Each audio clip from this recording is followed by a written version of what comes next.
What do you say about that, that there's too much red tape in the planning department? I agree. Yeah. What are you doing about it?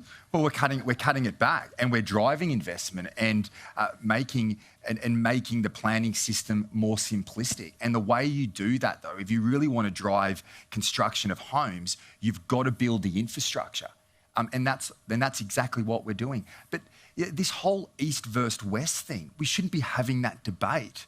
We are one state. We are one people.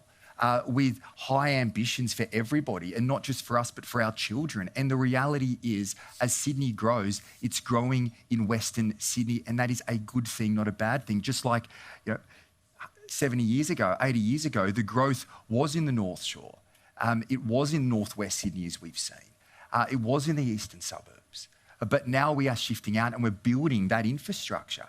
And that's why, if you look at the growth, WestConnex has been pivotal to it. But we're not stopping there.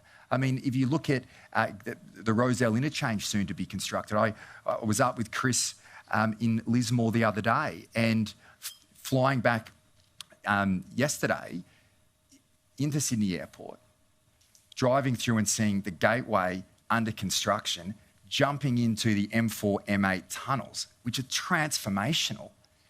Very soon, you'll be able to drive from Penrith to the airport without passing one single traffic light. But you look at that project and what it's done for Western Sydney. I'll make that point again. Opposed by Labor. So you'd be all sitting in traffic on Parramatta Road. Opposed by Labor. Now we're doing the next wave of those transformative projects. And what will that do ultimately? It'll provide opportunities for private investment to come in. Chris talks about public investment driving private investment. He's right. And that's exactly what we've seen in Parramatta under this government. Think of Parramatta 10 years ago to where it is today. And that's just not the public investment that's gone into Parramatta with museums and stadiums and metro and light rail. It's the private investment that is then encouraged to come in and say, you know what, Parramatta's being transformed. And then outside of that CBD district, more homes being built because they're connected to a major city.